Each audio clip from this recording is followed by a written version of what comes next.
चले भाई अपने बेसिक को और आगे बढ़ाते हैं। It is not necessary that a into b किसके बराबर हो, बी इंटू ए के। भाई मेरे शब्दों को ध्यान से सुनना। जिस तरीके से दो नंबर की मल्टीप्लाई उल्टी सीधी इक्वल होती है, मैं आपसे बोलूं 2 इंटू 3 हमेशा बराबर होगा 3 इंटू 2 के, लेकिन उसी यही प्रोसीजर मैट्रिक्स में भी हो, ये बात जरूरी नहीं है। जरूरी नहीं है कि जो आंसर ए इंटू बी का आए वही आंसर बी इंटू ए का आए। यार क्या क्या बातें उठ सकती हैं, मैं आपके सामने बोलूंगा 3 बातें, ध्यान से सुनना। हो सकता है ए और बी का ऑर्डर ऐसा ऑर्डर होता, उस ऑर्डर के अकॉर्डिंग ए इंटू बी तो डिफाइंड होता मगर बी इंटू ए डिफाइंड नहीं होता, या बी इंटू ए तो डिफाइंड होता मगर ए इंटू बी डिफाइंड नहीं होता, या ए इंटू बी भी डिफाइंड होता और बी इंटू ए भी डिफाइंड होता मगर ए इंटू बी का आंसर कुछ हो रहा था और बी इंटू ए का आंसर कुछ और आता। एक बार दोबारा बोल रहा हूं, हो सकता है कि ए और बी का ऑर्डर ऐसा ऑर्डर होता, उस ऑर्डर के according A into be defined होता मगर बी इंटू ए डिफाइंड नहीं होता, या बी इंटू ए डिफाइंड होता मगर ए इंटू बी डिफाइंड नहीं होता, या ए इंटू बी और बी इंटू ए दोनों डिफाइंड होते मगर दोनों के आंसर क्या आते, अलग अलग। तो भाई ध्यान रखना, दो मैट्रिक्स की प्रोडक्ट कम्यूटेटिव हो ये जरूरी नहीं है। कम्यूटेटिव बोले तो जो आंसर ए इंटू बी का है वही आंसर बी इंटू ए का है। अब अपनी सारे बेसिक को हम क्लियर करते हैं एग्जाम्पल से, बड़े प्यार से सुनना। यार मैंने मैट्रिक्स ए ली जिसका ऑर्डर है 2/3, मैट्रिक्स बी ली जिसका ऑर्डर है 2/2 का। सबसे पहले हम देख रहे हैं प्रोडक्ट ए इंटू बी के बारे में, बोलो तेज आवाज में। यार ए इंटू बी कब डिफाइंड होगा, जब ए की कॉलम्स और बी की रोज आपस में क्या होंगी, इक्वल।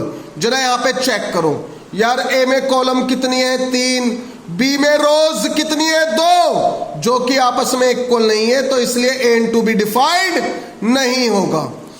अब आ जाओ बी इंटू ए के बारे में। यार बी इंटू ए कब डिफाइंड होगा, जब बी की कॉलम और ए की क्या बराबर होंगी, रोज। जरा देखो, बी में कॉलम कितनी है 2, ए में रोज कितनी है 2, आपस में क्या है, इक्वल, तो इसलिए बी इंटू ए क्या होगा, डिफाइंड।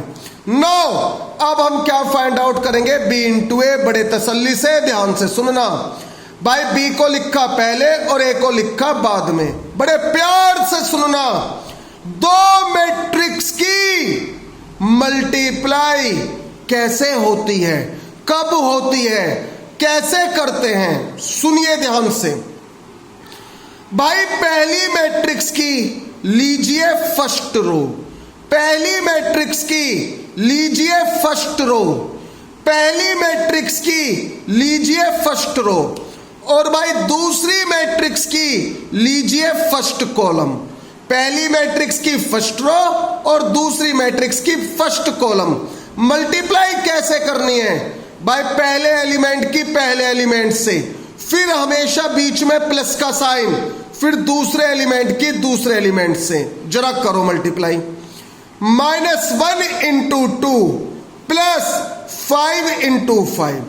भाई फर्स्ट रो की फर्स्ट कॉलम से करी तो प्रोडक्ट का मिलेगा A11, और सबको मालूम है A11 यहां पे लिखा जाएगा। भाई अब इस प्रोसीजर को आगे बढ़ाएंगे, फर्स्ट रो की सेकंड कॉलम से करो भैया, -1 इंटू 0 ये रहा, प्लस 5 इंटू 6, और भाई फर्स्ट रो की सेकंड कॉलम से करूंगा तो प्रोडक्ट का मिलेगा A12, first row second column. भाई अब इसी बात को आगे बढ़ाते हैं, फर्स्ट रो की थर्ड कॉलम से। अब तो करो सभी बच्चे, भैया फर्स्ट रो की थर्ड कॉलम से करूंगा तो प्रोडक्ट का मिलेगा A13।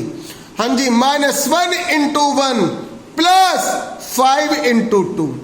भाई फर्स्ट रो की फर्स्ट कॉलम से कर दी, फर्स्ट रो की सेकंड कॉलम से कर दी, फर्स्ट रो की थर्ड कॉलम से कर दी, कॉलम सारी हो गई फिनिश। अब सारा प्रोसीजर दोबारा से रिपीट करेंगे। सेकंड रो की फर्स्ट कॉलम से तो A21 मिलेगा, सेकंड रो की सेकंड कॉलम से A22 मिलेगा, सेकंड रो की थर्ड कॉलम से A23 मिलेगा। आओ भाई जरा ध्यान से, सेकंड रो की फर्स्ट कॉलम से करो भाई 2 × 2 प्लस 1 × 5। सेकंड रो की सेकंड कॉलम से वही प्रोसीजर, पहले एलिमेंट की पहले एलिमेंट से प्लस दूसरे की दूसरे से 2 × 0 प्लस 1 × 6। बाय सेकंड रो की थर्ड कॉलम से 2 × 1 प्लस 1 × 2। भैया सिंप्लीफाइड कर दो, कैलकुलेट कर दो, जो ये आंसर आया वो किसका आंसर आ गया आपका B × A का।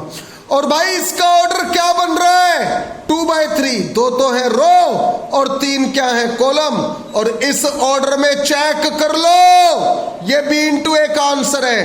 तो जो ये रोज होंगी वो होंगी B की, और जो ये कॉलम है वो किसकी है A की। पता है जो ये रोज है वो तो किसकी है B की, और जो कॉलम आ रही है वो किसकी आ रही है A की। अब बढ़ेंगे आगे।